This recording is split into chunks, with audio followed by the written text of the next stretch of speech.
الحمد لله القائل كل نفس ذائقة الموت وإنما توفون أجوركم يوم القيامة فمن زحزح عن النار وأدخل الجنة فقد فاز وما الحياة الدنيا إلا متاع الغرور أشهد أن لا إله إلا الله وحده لا شريك له وأشهد أن محمدا عبده ورسوله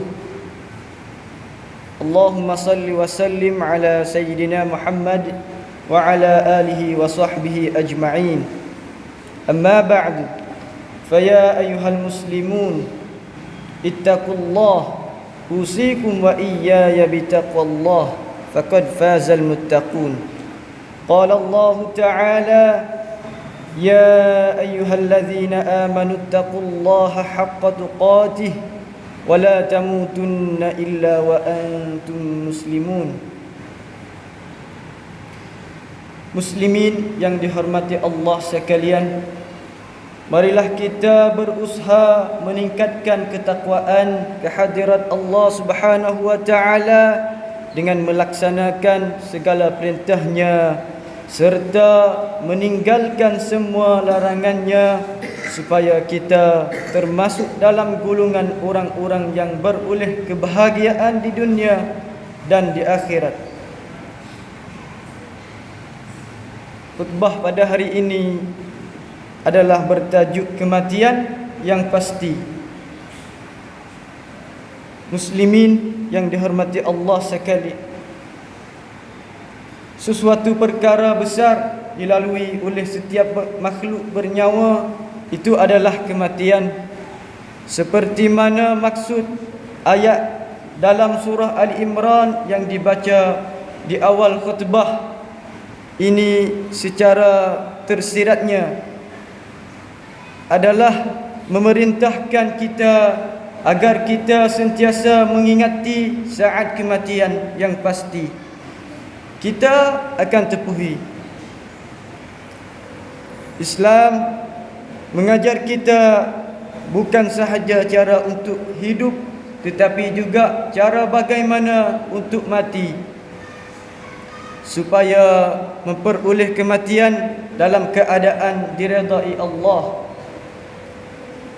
Sepanjang kehidupan kita ini sudah tentu ramai kenalan kita yang terlebih dahulu pergi meninggalkan kita menemui ajal dan kembali menghadap Ilahi, sama ada dalam kalangan sanak saudara kita, sahabat-sahabat kita, guru-guru, dan mungkin juga anak isteri atau ibu bapa kita. Pemergian mereka sebenarnya sebagai pengajaran untuk kita, sekurang-kurangnya mengingatkan kita bahawa suatu hari nanti kita akan meninggalkan dunia. Para ulama menyatakan bahawa kematian bukan hanya lenyapnya seseorang dan tiada lagi kejadian atau kehidupan setelah itu, tetapi kematian itu adalah terputus atau terpisahnya hubungan antara ruh dengan jasad, bertukar atau berpindahnya sesuatu keadaan ke keadaan yang lain, suatu tempat ke tempat yang lain. Kematian itu adalah satu kepastian yang dinantikan oleh orang yang bertakwa. Bukanlah musibah yang besar baginya, namun musibah sebenar yang lebih besar daripada kematian ialah lalai dalam menghadapi kematian atau hanya sedikit mengingati kematian, serta meninggalkan amal soleh yang merupakan bekalan untuk kematian. Hadirin sekalian, Abu Darda radhiyallahu anhu telah menyatakan kematian yang menimpa diri seseorang mukmin itu suatu kebaikan bagi dirinya. Tujuannya adalah baik sebagaimana firman Allah Subhanahu wa taala dalam surah Ali Imran ayat 198. A'udzu billahi minasy syaithanir rajim. Lakinnal ladzina taqaw rabbahum lahum jannatun tajri min tahtihal anhar khalidina fiha nuzulan min 'indillah wa ma 'indallahi khairul lil abrar. Maksudnya, akan tetapi orang yang bertakwa kepada Tuhan mereka mendapat syurga-syurga yang mengalir di bawahnya beberapa sungai. Mereka kekal di dalamnya sebagai satu tempat menyebut tetamu daripada Allah Subhanahu wa taala. Dan apa ada sisi Allah dan apa yang ada sisi Allah adalah lebih baik bagi orang-orang yang bertakwa.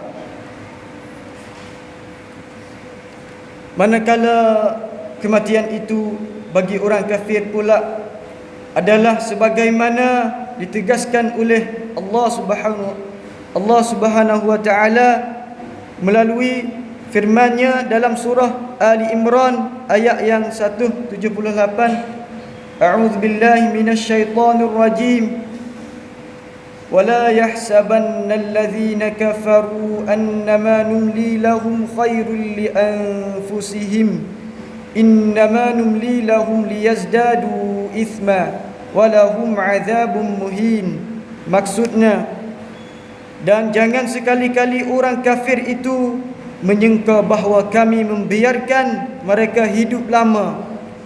Itu lebih baik bagi mereka. Sesungguhnya kami membiarkan mereka hanyalah agar dosa mereka semakin bertambah di dunia dan mereka mendapat azab yang menghina di akhirat kelak.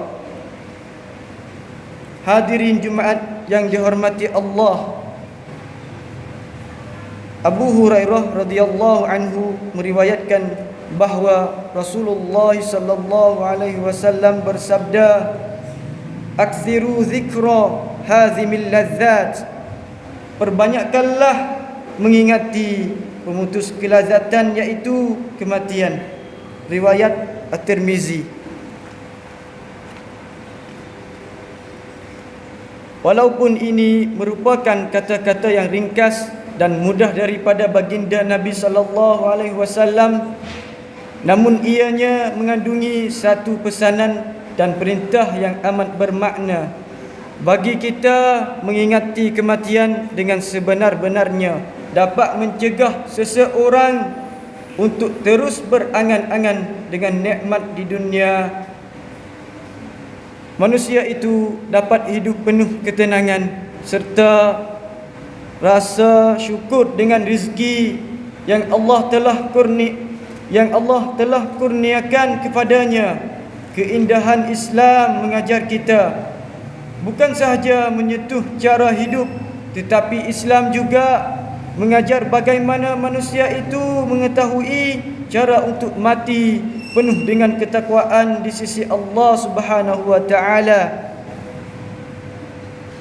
Sebahagian para ulama menyatakan bahawa barang siapa yang banyak mengingati kematian, maka dia akan dimudahkan oleh Allah Subhanahu wa taala dengan tiga perkara. Tiga perkara tersebut itu dia akan segera bertaubat. Dia akan selalu qanaah dalam hidup dengan apa yang Allah berikan kepadanya, serta pastinya dia akan bersemangat dalam melaksanakan ibadat kepada Allah Subhanahu wa taala. Malahan barang siapa yang lalai mengingati kematian itu, maka dia juga akan dihina dengan tiga perkara, iaitu dia akan sentiasa menengguhkan taubat kepada Allah Subhanahu wa taala, sentiasa tidak mencukupi dengan rezeki pemberian Allah Subhanahu wa taala, dan dia akan berasa malas dalam beribadat kepada Allah Subhanahu wa taala kerana menyangka umurnya masih panjang. Jawab Nabi sallallahu alaihi wasallam apabila ditanya oleh sahabat tentang umur umat baginda sallallahu alaihi wasallam adalah sebagaimana diriwayatkan oleh Abu Hurairah radhiyallahu anhu bahawa Rasulullah sallallahu alaihi wasallam bersabda, yang bermaksud usia umatku umurnya antara 60 sampai 70 tahun. Jarang sekali di antara mereka meliuti angka itu. Riwayat Tirmizi.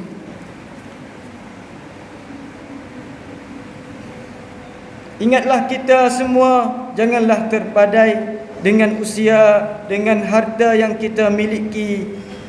Jangan kita termasuk ke dalam golongan yang disebutkannya oleh Allah Subhanahu wa taala dalam surah Al-Humazah.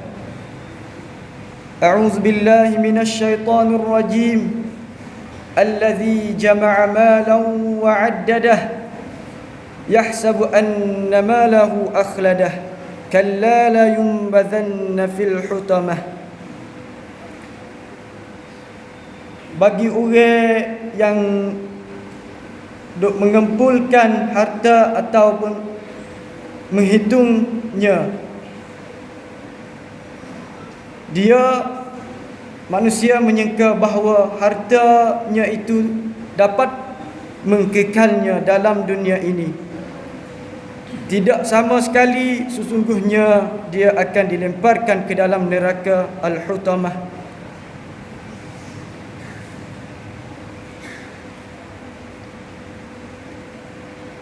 Jadi ayat ni Tuhan sebut dalam surah Al-Humazah, bagi orang wahai duk taruh duit, duk simpan duit, duk bangga dengan duit walaupun duit banyak, maka dia taruh 1 juta tak ada, hijau cari makan, untuk cari pula jadi 1 juta jadi 1,100,000, tambah lagi 1,200,000. Bagi dia tu rasa bangga ada duit banyak untuk nak cur kepada demo. Tetapi bahkan duit itu untuk jadi bahaya kepada dia. Apabila manusia ada duit banyak ni, dia nak lupa, dia nak lalai, dia tak ada sedekah, dia tak ada nak zakat. Bagi dia tu jadi bahayalah bagi dia.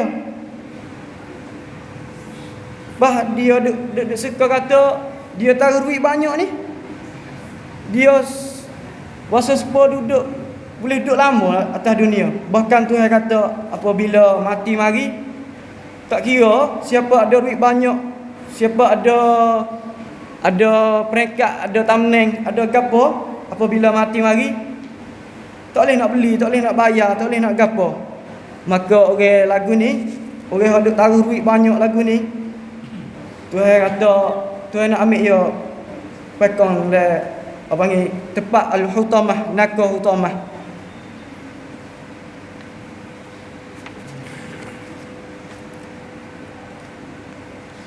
Janganlah juga kita tertipu dengan nikmat kesihatan.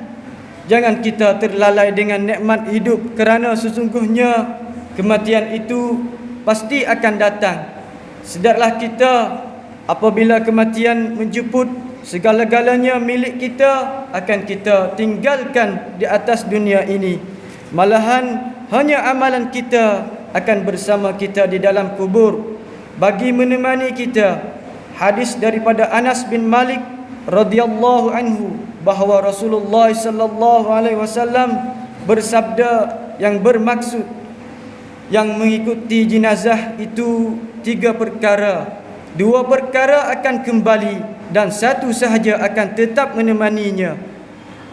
Dia akan diikuti oleh ahli keluarganya, hartanya dan amalnya. Maka keluarga dan hartanya akan kembali pulang. Yang kekal bersamanya hanyalah amalannya. Riwayat Al-Bukhari dan Muslim. Hadirin sidang Jumaat yang dihormati Allah sekalian, sebagai penutup bicara khutbah hari ini adalah beberapa pengajaran dan penghayatan yang boleh kita hayati, iaitu kita ni hendaklah memahami bahawa orang yang cerdik ni adalah mereka yang bersedia untuk menghadapi kematian.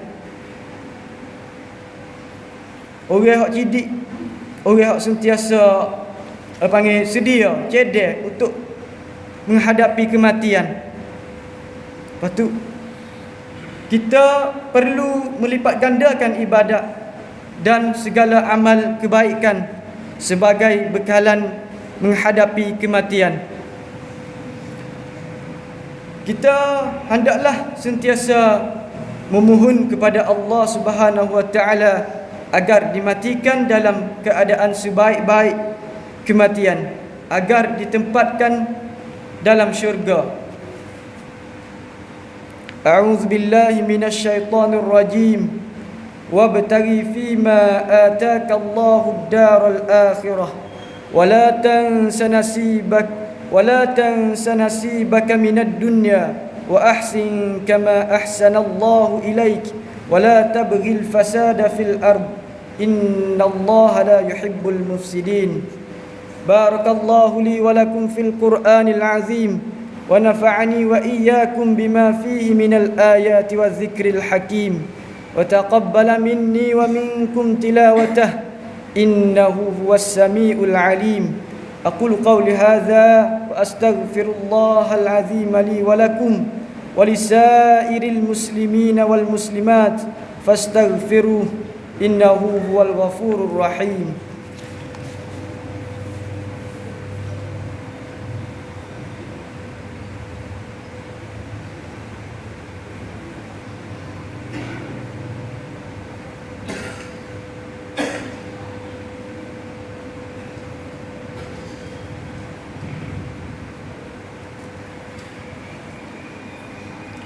Alhamdulillahilladzi ja'alana minal muslimin ورزقنا من الطيبات. أشهد أن لا إله إلا الله وحده لا شريك له وأشهد أن محمدا عبده ورسوله.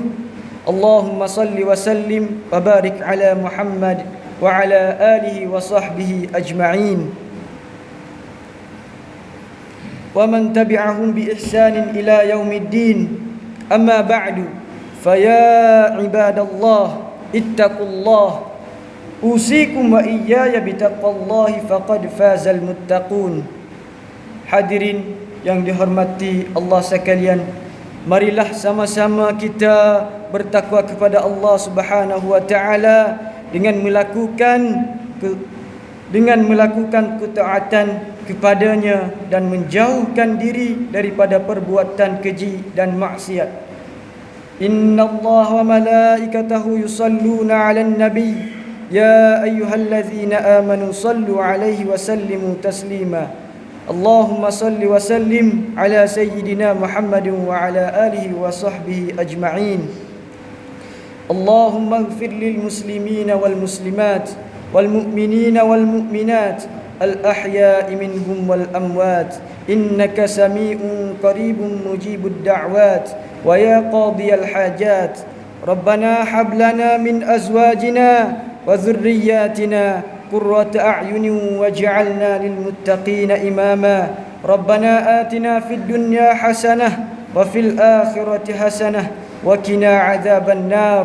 عباد الله إن الله يأمر بالعدل والإحسان وإيتاء ذي القربى وينهى عن الفحشاء والمنكر والبغي يعظكم لعلكم تذكرون. فاذكروا الله العظيم يذكركم واشكروه على نعمه يزدكم واسألوه من فضله يعطكم ولذكر الله أكبر والله يعلم ما تصنعون. قيموا الصلاة.